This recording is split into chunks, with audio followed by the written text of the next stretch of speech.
Hello everyone, welcome to the Scumdogs Kennel. I'm your host, Chris Williams, and in today's Cryptid Corner mini-episode, today I have both a Black-Eyed Kids account and an account with Bigfoot, folks. Both stories are truly bizarre, and we're going to have some fun reading through them today. Now everyone, we'll start off with the first article titled, Black-Eyed Kids in Deadwood, South Dakota. Military experiencer reports missing time after nighttime encounter, and read exactly what went down. A military man living in the hills surrounding Deadwood, South Dakota says a late night smoke outside his home turned into one of the most disturbing encounters of his life. Two silent children in dark hoodies approached him in the early morning darkness, and when he saw their completely black eyes, his fear became immediate and overwhelming. What happened next involved a figure at the bedroom window, another at the front door, unexplained missing time, wet muddy slippers, and the possibility that JD may have left his home without remembering it. Let's continue. JD, a military man living in the hills near Deadwood, South Dakota, had stepped outside his home in the early morning hours to have a smoke. It was around 4 o'clock a.m., and the area was quiet. As he stood outside, he noticed two kids walking up a nearby hill. At first, there was nothing overtly threatening about them, but when they stopped and looked directly at him, something about the way they stood there felt wrong. Both children were wearing dark hoodies. JD could not shake the feeling that their appearance and behavior were strange. They were not acting like normal kids, especially at that hour. When they turned and began walking toward him, his uneasiness grew stronger. As they drew closer and crossed the street toward him, JD attempted to speak. I introduced myself to them, he later said, but they didn't answer. They just kept coming. Indeed, folks, that would have spooked some people, but nothing too out of the ordinary right now, folks. But remember, he felt that there was something off about these two young children. Could be that this was a thought placed in his head by them. Maybe even though that they were across the street and they weren't near him at first, he was always their target. But let's read on. When the two figures got close enough, JD saw their eyes clearly. They were completely black. There were no whites, no normal pupils, and no ordinary human expression.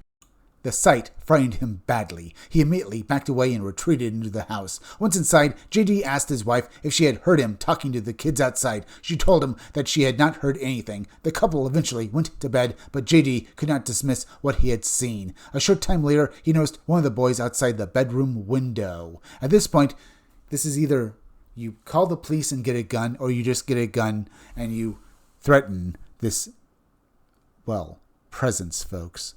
You even start calling out the name of God if you truly felt that this was an inhuman enemy, folks. Either way, I'm surprised that JD didn't basically immediately got out of bed and got his gun, folks. But let's read on and see exactly what he did next.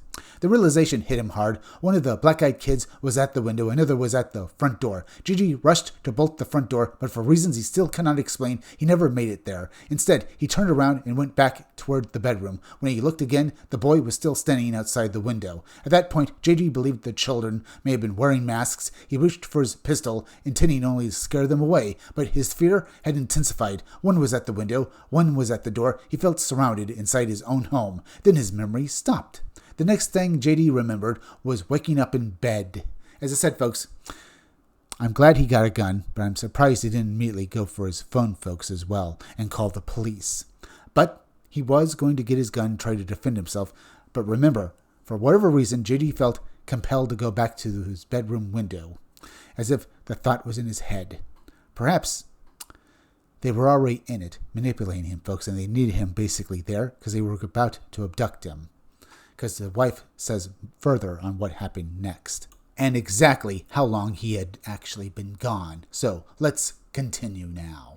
His wife told him that he had been gone for approximately an hour and a half. I did hear the door open and close, she told him. You weren't there. According to the timing, JD had left the house around 4 o'clock a.m. and did not return until approximately 5:30 a.m. He had no memory of leaving where he went or how he got back. When he got out of bed, he noticed his slippers on the floor beside him. They were wet and slightly muddy. There were also wet spots on the hallway and bedroom floor. JD remembered seeing the black-eyed boy at the window. He remembered the fear. He remembered reaching for the pistol, but apparently nothing else. Because apparently, for whatever reason, JD basically needed to go outside for whatever reason, but he doesn't remember why. He doesn't remember being outside, but that's what his wife told him, that she heard the door open and that he left and did not get back till an hour and a half. We'll discuss this a little more after we read the rest of the article.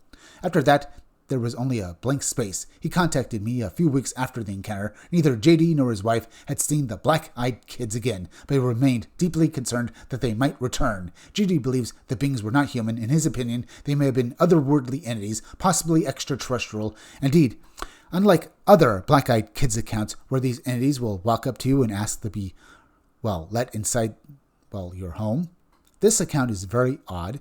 It just has these entities not talking, but frightening the witness here, folks, like in a lot of accounts with basically black-eyed kids, but they don't say anything.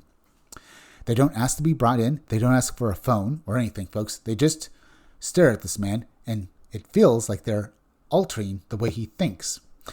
And the fact that he disappears for an hour and a half and doesn't remember it, folks, really brings up the fact that this might have been some sort of extraterrestrial abduction account. That's what I feel here as well, folks. What about all of you? Now, when I read the next article, folks, this also has weird phenomena, and after both articles are done, we'll discuss both of them together, at least as much as possible. Let's get to the next article, titled Massive Bigfoot Vanishes into Portal During Rowan Mountain, Tennessee Close Encounter, and read about yet another encounter with this bizarre phenomena of, interdimensional Bigfoots, and how it relates to possibly the black-eyed kids. Let's read on. A man from Mobile, Alabama describes a remarkable nighttime encounter while visiting family near Rowan Mountain, Tennessee during the late 1980s or early 1990s. What began as a quiet moment watching deer beneath an unusually vivid moon became a face-to-face encounter with a towering Bigfoot-like being. The strangest element came seconds later when the creature appeared to step sideways and vanish through what the witness could only describe as a slit or doorway. That reminds me of various other encounters with basically, with the women black as well, folks, or other paranormal, beings. But let's read on now, folks. The only person I ever told about this was my wife at the time, who is now my ex-wife. She laughed and accused me of making the whole thing up. Before I get into the encounter itself, I should give a little background. I was born in Mobile, Alabama in 1964. Until I was in my mid-20s, I had never been on ground much higher than a couple of 100 feet above sea level. Sometime between the mid-1980s and early 1990s, my sister got married and moved to Rowan Mountain in eastern Tennessee. My wife and I went up there to visit her for a week. For the first few days, we drove around, saw the lights, and enjoyed the mountains. Then we spent one day just hanging around the house. That evening, a few cold drinks were consumed, and the grill was fired up. Later that night, around 9 o'clock p.m., I stepped out onto the back porch to get another beer. So, everything sounds completely normal, folks. But it was going to be anything but, especially with this being an abnormal Bigfoot encounter as well, with an interdimensional variant of the phenomena. But let's, as I said earlier, read on. That was when I noticed about a half a dozen deer standing in the field behind the house, roughly 100 yards away. One of them had a nice rack, but I could not make out how many points it had. I slipped off the porch and eased over to the corner of the fence, which put me about 60 to 70 yards from the deer. I stood there against the fence watching them. The big buck looked like a 10-point at minimum, probably a 200 class deer. Then I noticed the moon. When I say I noticed it, I mean I really noticed it. It was huge. It looked closer than I had ever seen it before. I had been out in the Gulf of Mexico at night, far away from the city lights, and I had seen the moon with great detail, using only my naked eye. But that night on Rowan Mountain, I finally understood what the word awesome meant. I understood what it meant to be awestruck. I was supposed to be watching the deer, but I could not take my eyes off that huge glowing yellow-orange ball of light. It seemed almost close enough to touch. I thought I had been staying there for about 20 minutes. Later, I realized it had been closer to an hour. After a while, I began to feel a tickling sensation on the back of my neck. I shrugged my shoulders and turned my neck a couple of times, trying to shake loose whatever I thought was touching me. Just then, the deer spooked and bounded away. The noise finally broke my gaze from the moon. That is when I realized I had probably been outside long enough. I decided to go back inside. I took one last look at the moon and mumbled, "Whoa," because of the beauty of the sun-reflecting satellite orbiting our world. Then it hit me that he was no longer alone.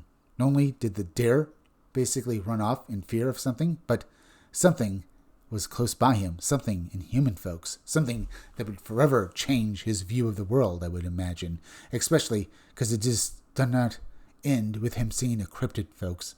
The legendary Bigfoot. It became far stranger. So, let's read on and hear exactly what hit him, folks. I felt hot breath of some huge creature on the back of my neck. At the same instant, I heard or felt the deepest chest rumbling I've ever experienced. I turned to my right, looking over my shoulder. At first, all I could see was black as far as my peripheral vision allowed. It was all Bigfoot. This happened in a split second. When I got my head around far enough, I realized my face was maybe 8 to 10 inches from the creature's upper abdomen. Looking upward, I saw that its pectoral muscles stuck out from its chest about 6 inches. They were massive. Its chest was every bit of 4.5 feet wide. Its shoulders looked as big as basketballs, adding another foot or so on each side from shoulder to shoulder. This thing had to be at least 6 feet wide. I did not get a good look at its hands or face, but its arms were probably even more impressive than its chest and shoulders. If Hulk Hogan had a 22-inch arms, this creature had 28 to 30-inch arms. Its forearms would have made Popeye jealous. The arms were covered in long dark hair, maybe 4 to 6 inches in length. If I had to estimate, this being was around 10 feet tall and weighed between 700 and 800 pounds. As for its face, from my angle, all I could make out was a squared-off, bearded chin. I could not see its nose, ears, eyes, brow ridge, or head shape. I cannot say whether it looked more like a man or an ape. Its arms seemed more ape-like, but its chest was more human-like, only hairier than most men. This is where the story becomes even stranger. Indeed, folks, yeah, I would have to say that because he was about to witness another bizarre phenomena that not too many people have ever seen before. As I said, it all happened in a split second. As I spun around and looked up, the creature rose from a bent-over position to stand upright. At the same time, it took a step back and to its right. As it pulled its left leg over its right, it looked as if it were slipping through a slit in a green screen. I did not know if it was a portal or an interdimensional doorway or something else entirely. All I know is that this huge thing vanished within the split second. There was no foul smell associated with it. There was a slight musty smell, but it reminded me of the smell a horse gives off. You could smell it, but I would not call it a stench. I will say this. I hear a lot of people say these beings are evil, demonic, or something similar, and maybe some are. I can only speak from my experience. I got the impression that this creature was intelligent and that it somehow appreciated my interest in the moon. The hymn it gave me made me feel the same way. I felt when I had done something good and made my grandfather proud, he would give me that same approving Of course, my grandfather never had the same volume or power behind it that this thing did. I'm not surprised about that, folks. Maybe this entity was a nature spirit, or maybe some guardian of the woods, folks, placed here by some alien or interdimensional beings. I'm saying that because, well, he seemed to basically appreciate the fact that this man enjoyed the view of the moon. The fact that there were, these deer there, it's also another thing, folks. It feels like this was all purposeful, that this man was made to see all of this, and maybe the encounter itself was meant for him. It makes me think that these deer, they were possibly, maybe there was more to them than just being deer, but it can't be for sure, folks. They didn't look like not deer, they didn't look off, but you feel that they were almost observing this man, and that they were an audience, and then this creature made its presence known. That's the feeling I get here as well. As I said, for what purpose was this done, folks?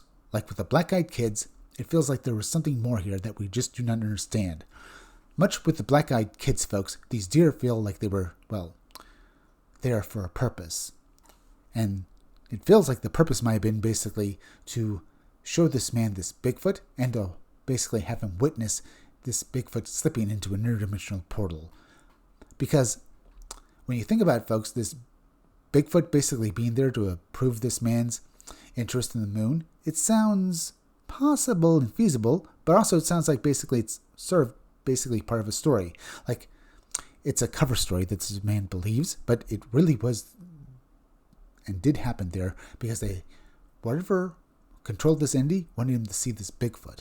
Now, he also mentioned that he does think that maybe there are evil and demonic beings out there, including Bigfoot, but the one he met was definitely basically good. But that's, as I said, the impression he got, and maybe it was basically in his mind. Either way, folks, We're at the end, so please go subscribe to my YouTube channel, Read Comics They're Bad For You. You can use the YouTube link down below in the descriptions or the chat that goes subscribe me. Hit that like button for me. Make sure you're still subscribed. Leave some comments down below. Hit that bell for notifications. Hit the part of the bell that'll give you all future notifications, and please share this video out. I'm Chris Williams from the Scumdogs Kennel. Thank you all for joining me. I'll be back again tomorrow with another great video, so be sure to come back again then.